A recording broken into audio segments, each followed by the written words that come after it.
Merci Marine, Rachel Kahn, Georges Fenech, André Valigny, Joachim Le Floch-Imad, Thomas Bonnet. C'est vrai que parfois on a envie de parler d'autre chose, de cette actualité. Beaucoup de légèreté. Alors j'ai écouté la radio ce matin et c'est vrai, c'est pour ça que j'ai pensé à Sheila. Bon, les journalistes, ils sont pavloviens, hein, ils se creusent pas toujours la tête. Donc ils ont une chanson qui annonce les vacances et ils la mettent pendant 70 ans. Bon. Et ce matin, je l'ai entendu sur toutes les radios, c'était l'école effective. Alors bon, c'est frais, je suis pas sûr que dans 63 ans, on écoutera une chanson qui a été écrite maintenant, mais c'est aussi ce temps-là de Sheila. Bon. Oui. Bon, on aime bien, vous avez dit tout avec cette légèreté. Oui, mais qu'est-ce que vous voulez bien. Le temps des vacances. Je suis d'accord avec vous, mais l'actualité, elle est rude et on va plonger dedans dans une Il y seconde. avait juste un petit truc, c'était les cahiers de vacances. Oui, Paul et Virginie, etc. je suis d'accord, les cahiers de vacances. Ah ouais, les cahiers de vacances. Ouais. Enfin, on en faisait 5 pages et puis après c'était fini. Oui, c'est ça, ça durait 2 jours. Mais faut pas, bon, voilà. Faut passer. Si je voulais apporter un peu de pesanteur dans l'émission, je demanderais si l'école elle a commencé, vu J'en le étais résultat sûre, scolaire. j'en étais C'est notre certaine. école, mais... Bon, il y a une actualité, il y a l'actualité des feux. Bon, elle sera évoquée évidemment sur antenne de CNews. C'est vrai qu'il y a aujourd'hui une actualité qui est pas renouvelée, on va dire. On rentre dans un rythme estival. L'actualité n'a pas été renouvelée ce matin, mais demain soir, il y a un événement important, c'est le match de l'équipe de France, et Laurent Blanc a parlé. Alors pourquoi Laurent Blanc ? Parce qu'en 1998, d'ailleurs on va écouter la voix de Thierry Gilardi, qui nous manque tant. C'est Thierry Gilardi qui commentait pour Canal. France-Paraguay, c'était à Lens. C'était le but en or, qui n'existe plus, d'ailleurs, aujourd'hui, le but en or. Et écoutez la voix de Thierry Gilardi, lorsque Laurent Blanc va marquer le fameux but qui permet à l'équipe de France d'aller en quart de finale. Ça sera contre l'Italie. Il est dans la surface, le centre est très aigu, but, c'est fini, but de Laurent Blanc. La France est qualifiée pour les quarts de finale de la Coupe du Monde. La lumière est venue de Laurent Blanc. La lumière est venue de Laurent Blanc. Alors Thierry évidemment a des phrases qui sont passées à la postérité, ce qu'il avait dit de Zidane et également. Oh non, pas ça. Pas ça, pas toi, pas maintenant, pas avec tout ce que tu as fait. Et Vas-y mon petit aussi avec Franck Ribéry. la lumière est venue de Laurent Blanc et Laurent Blanc, alors 36 ans après, non, 28 ans, pardon, 28 ans après, France-Paraguay, j'y étais, alors je peux vous dire que c'était...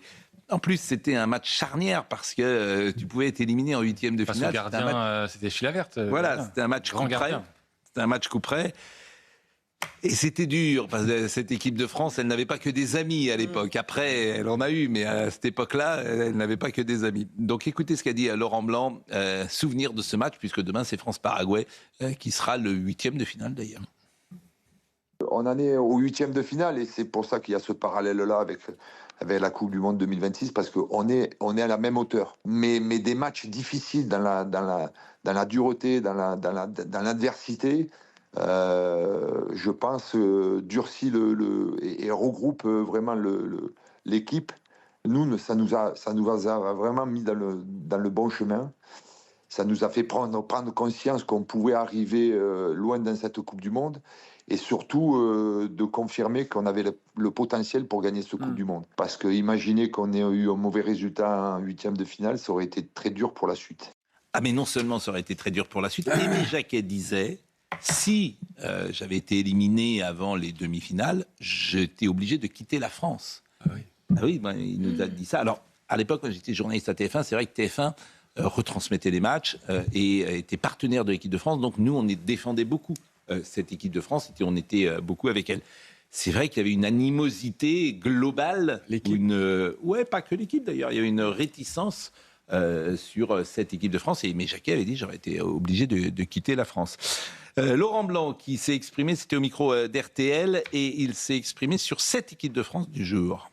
Il ne faut pas avoir peur. L'équipe de France ne doit pas avoir peur.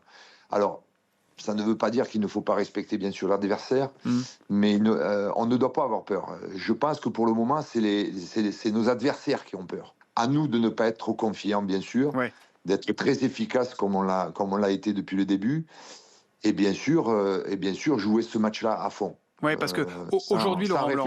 Sans réfléchir. Et puis sur Didier Deschamps, et je vous assure, quand j'entends les critiques sur Didier Deschamps, et notamment sur le jeu, on expliquait que Deschamps était un entraîneur qui n'avait pas un jeu flamboyant. On les entend plus beaucoup aujourd'hui. Mais parce qu'un entraîneur s'adapte aux joueurs qu'il a. Quant à Olysée, Évidemment. Barcola, Mbappé et Dembélé, tu joues différemment que lorsque tu avais les autres attaquants qu'il avait. Et c'est toute l'intelligence d'un entraîneur de s'adapter, de mettre en place l'équipe qui sera la plus efficace pour gagner. Donc les entraîneurs, c'est pas un idéologue. Il ne veut pas jouer à 10 derrière. Parfois, il a été obligé de le faire parce que c'était la seule manière de gagner.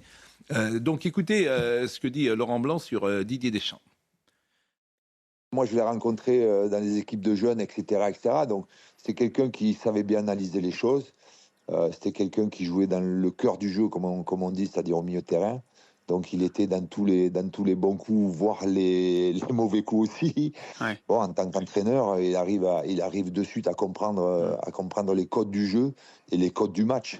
Et c'est un plus pour ses joueurs aussi. Bon, alors évidemment, ça ne veut pas dire que l'équipe de France va gagner la Coupe du Monde, loin de là. Un match, ça reste avec son incertitude, mais c'est vrai qu'elle est largement favorite. Il faut rendre hommage aussi à Laurent Blanc, parce que c'est lui aussi qui a remis l'équipe de France sur les bons rails en 2012, lorsqu'il reprend après Raymond Domenech, en 2010 d'ailleurs. C'est aussi lui qui a participé au succès futur des Bleus. Donc il a sa part dans les succès actuels. Vous avez raison, et puis pour le connaître depuis si longtemps, c'est quelqu'un qui traverse aussi la vie avec beaucoup d'élégance et puis beaucoup de talent, parce qu'au Paris Saint-Germain... Et à Bordeaux. Il avait fait, et à Bordeaux... Et à Bordeaux... Alors, oui, alors vos amis bordelais... Ouais. Ça vous fait plaisir. Ah non, ça, attends, non. J'ai eu l'impression que jamais, non, jamais. D'accord. Le derby de l'Atlantique. Ah oui. Non, jamais. Bordeaux, c'était une très grande équipe et ça fait de la peine. Bon, Pascal, André Valigny. je peux dire une chose sur le mondial actuellement. On parle du foot business, de l'argent, de la publicité, enfin de tout ce qui n'est pas très enthousiasmant. Mais il y a des très beaux gestes qui ont lieu dans ce mondial. Mbappé qui va célébrer avec Deschamps. Deschamps qui a perdu sa maman. Et on a senti de l'émotion entre les deux. Ronaldo qui, hier soir, console Modric, le Croate. Parce qu'ils ont beaucoup joué l'un contre l'autre, deux grands joueurs. Et les joueurs brésiliens qui vont embrasser, réconforter, consoler les Japonais, dont l'entraîneur Ancelotti d'ailleurs, du Brésil. Ce sont des très beaux gestes d'humanité. Mais oui, mais l'argent, vous dites l'argent, c'est... Qu'est-ce que vous voulez? L'argent, ça permet aussi... Oui, bien sûr. C'est la Fédération internationale, elle redistribue, je crois, 85 ou 90% de ses recettes. Oui. Mais ça permet d'avoir des stades partout, et notamment dans des lieux parfois où le football n'arrivait pas ou arrivait mal. Je pense à l'Afrique. Lorsque le président de la Fédération internationale il va en Afrique, il est reçu comme un chef d'État. Pourquoi? Parce qu'il a beaucoup d'argent et il redistribue.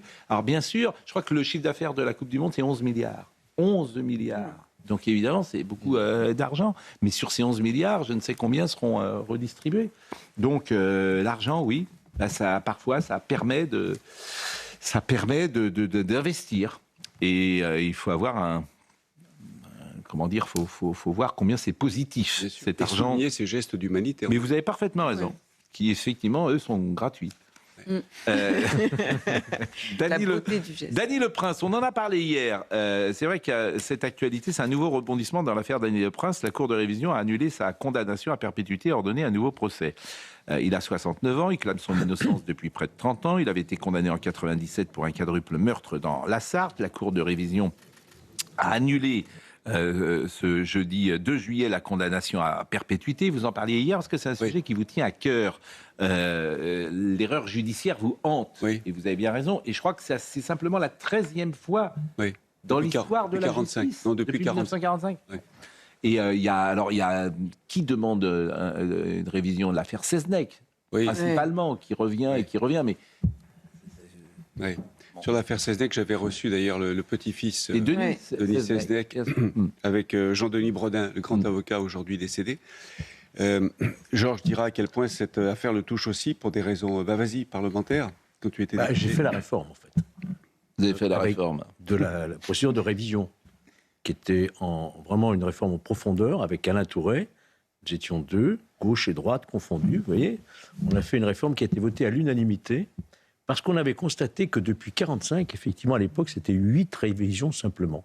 Pourquoi ? Parce que la justice n'aime pas reconnaître ses torts. Mais qu'est-ce que vous Selon avez le changé ? principe, alors, ce qu'on a changé, on a d'abord transformé la Cour. La Cour de révision, elle était composée uniquement de 5 magistrats de la Cour de cassation pénalistes. Il y a un effet de corporatisme entre pénalistes. On a ouvert à 13 magistrats de la Cour de cassation qui viennent de la Chambre sociale, de la Chambre civile. Et c'était en quelle année ? En 2014, on a fait cette réforme. Et depuis, il y en a eu 5 alors ? Et depuis, il y en a plus, parce qu'à l'époque... Il y en a eu plus depuis votre vous réforme. voyez, on en est maintenant à la 13e, donc il y a eu plus. Et il y en avait 8 avant. Oui. Donc, si vous voulez, on a aussi permis à celui qui demande la révision de son procès de saisir le procureur de la République, ce qui n'était pas possible avant. Et puis avec une procédure plus contradictoire.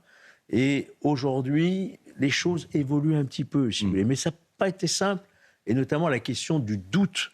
Parce que la question du doute, il faut que le moindre doute, en réalité, ou le doute raisonnable en tout cas, puisse permettre la réouverture mais d'un Monsieur procès. le Prince, il prend un risque. Hein. Nous sommes d'accord, parce que là, il va être jugé. Oui, j'ai entendu ce qu'a dit notamment Barini, mais je non, pense mais pas s'il qu'il est soit... condamné, Oui. là, il est libre depuis combien de temps ? Il a été libéré au bout années. de 18 ans de réclusion criminelle. Donc 18, il est sorti, je crois, en 2012. C'est bien ça ? Je crois qu'il est sorti. oui. Il est sorti il y a très longtemps. Et hein.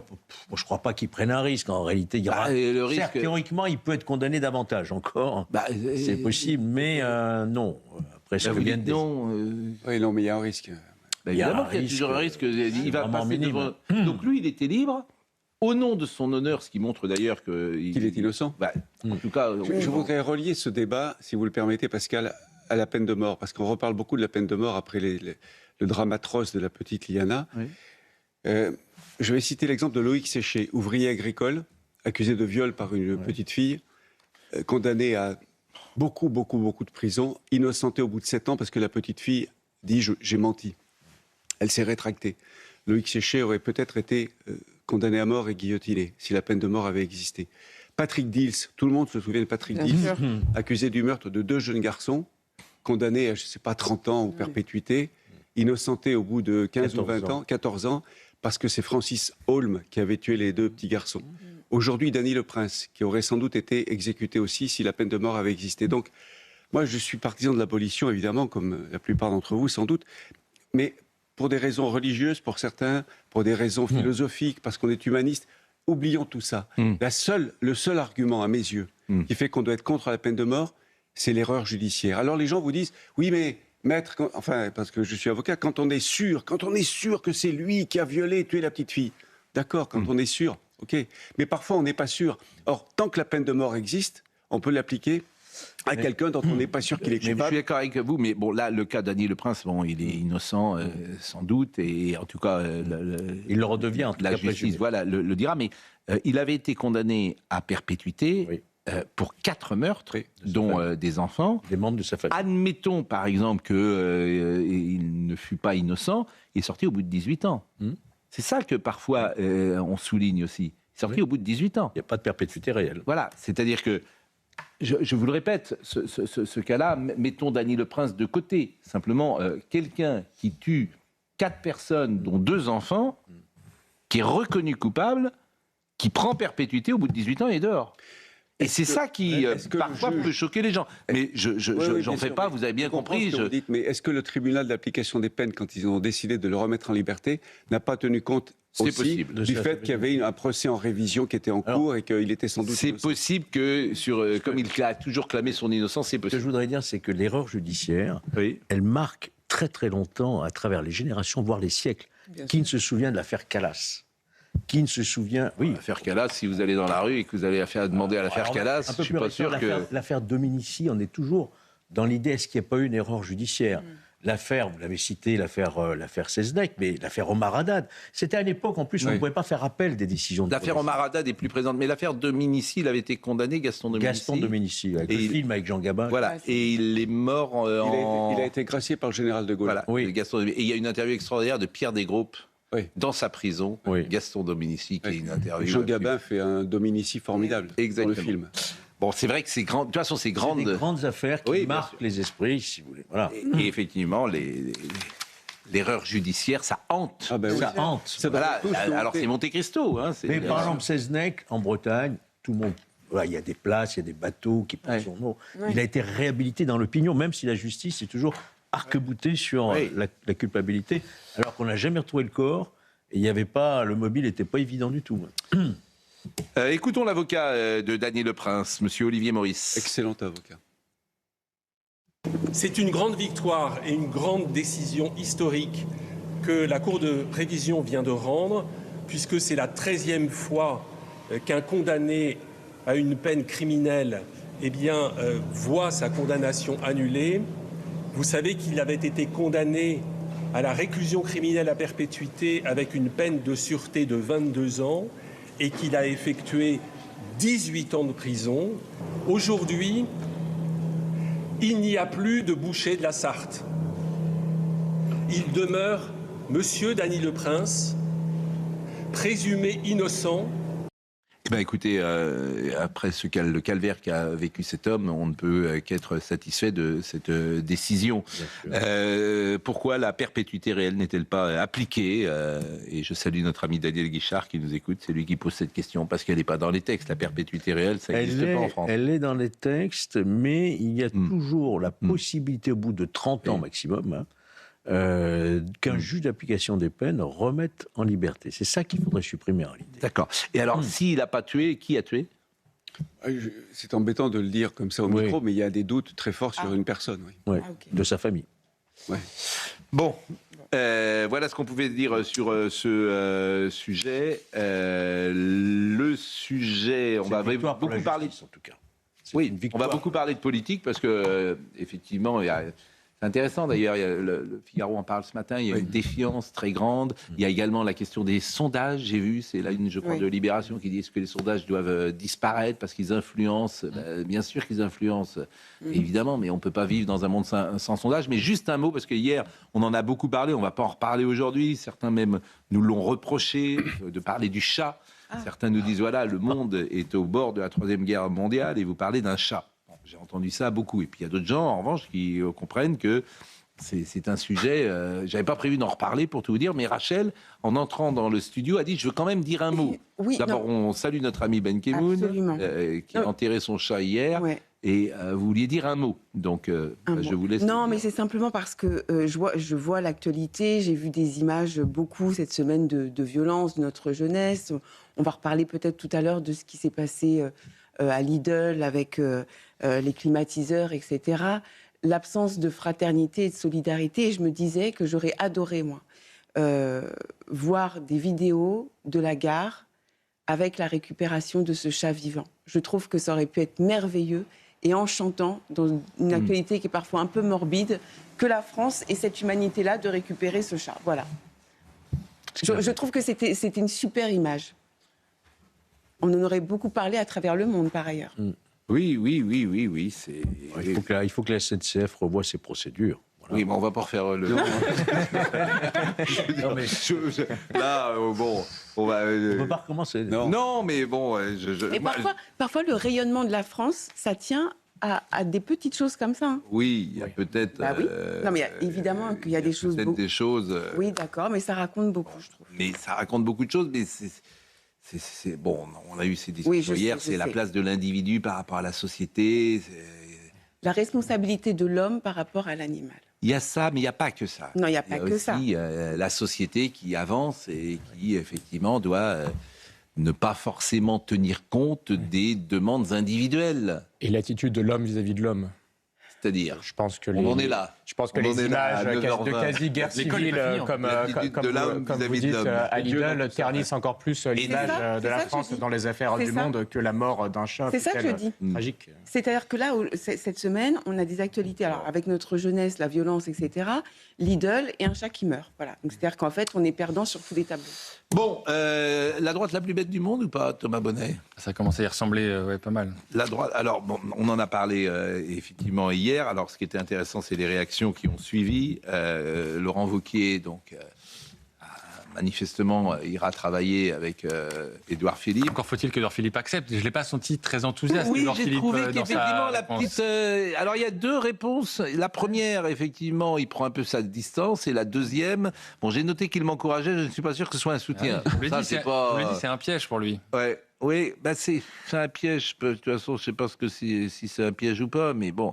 Et puis alors le deuxième, en revanche, la deuxième, quand vous êtes en campagne et que votre objectif c'est de rassembler le plus largement cet espace qui va de la droite jusqu'au centre, vous vous réjouissez des soutiens. C'est quand même très mollasson comme enthousiasme, alors qu'il reçoit le soutien d'un président d'un groupe de députés à l'Assemblée nationale. Je pense qu'en réalité, ça l'embête, Édouard Philippe. Ça l'embête ? En fait, ça peut braquer. Lui, Édouard Philippe, il veut en pouvoir politique, on gagne quand on fait des additions, pas quand on fait des divisions. Oui, mais le problème, c'est que ça peut braquer une partie de l'électorat de centre-gauche qui pourrait voter pour Édouard Philippe, qui se dit, attendez, Laurent Wauquiez, c'est le même qui a appelé à une primaire avec Sarah Knafo il y a encore quelques semaines. Donc ça peut participer à brouiller le message. Ça peut l'embêter aussi, Édouard Philippe, parce que s'il veut le soutien de Bruno Retailleau plus tard, il n'a pas trop intérêt à se brouiller avec Bruno Retailleau précisément. Or, accepter un soutien de Laurent Wauquiez, c'est se brouiller avec le Bruno Retailleau. Est-ce qu'il y aura sanction ? Est-ce que Bruno Retailleau... Alors, il faut dire qui est Laurent Wauquiez. Laurent Wauquiez, il est quand même président des députés des LR à l'Assemblée nationale. Donc, c'est quand même compliqué de l'exclure. Que tous les députés sont en soutien de Laurent Wauquiez. À la marge, il y en a peut-être un ou deux qui ne sont pas d'accord, mais la plupart lui sont fidèles. Donc ça veut dire que si vous l'excluez, vous perdez aussi les députés. C'est comment les Atrides, c'est ça, la famille où ils se tuaient tous les uns les autres. Non, après, je pense que vous ne pouvez pas exclure tout le monde. Bruno Retailleau, il a vocation à élargir son socle, à aller draguer des électeurs. Je ne crois pas que c'est en excluant qu'on peut le faire. Après, il faut de l'autorité. Ben voilà, c'est-à-dire que quand tu veux diriger la France, moi c'est quelque chose que j'ai entendu, beaucoup de gens disent ça. Tu veux diriger la France, dirige déjà ton parti. Montre ton autorité. Cet argument peut s'entendre. Mais ça veut dire qu'il va falloir exclure Laurent Wauquiez, pourquoi pas demain Xavier Bertrand, pourquoi pas demain Jean-François Copé, pourquoi pas Valérie Pécresse.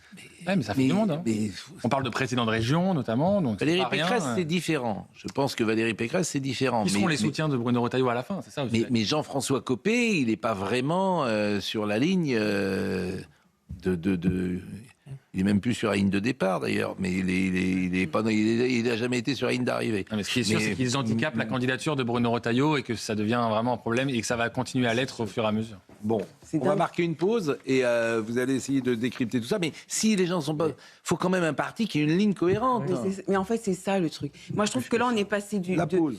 Pardon. Non, mais peut-être après. Mais simplement, la politique avant, c'était quand même d'avoir une vision. Là, j'ai l'impression qu'on est dans une politique justement d'apothicaire, d'addition.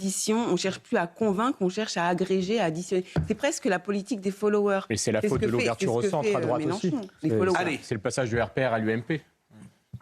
Oui, mais l'UMP... Toutes les contradictions de la droite actuelle, elles viennent de là. L'UMP n'était pas en soi une mauvaise idée. L'UMP, ça a été fait pourquoi ? Pour placer le candidat de la droite en tête à la fin du premier tour. Ça marchait parce qu'il y avait une autorité charismatique. Et nous étions 350 députés, je le rappelle. Oui. Il y avait une autorité charismatique à la tête du mouvement. En 2002, on est arrivé à 350. Il y a un petit brin de nostalgie dans ce que nous dit Georges. C'est la phrase du Cid, mais à l'envers. Nous partîmes. Nous partîmes 4000 et nous arrivons. Bon, là, vous êtes arrivés, vous êtes 2. Mais on ne le désespère pas. Mais vous avez raison, il ne faut jamais désespérer. La pause, à tout de suite.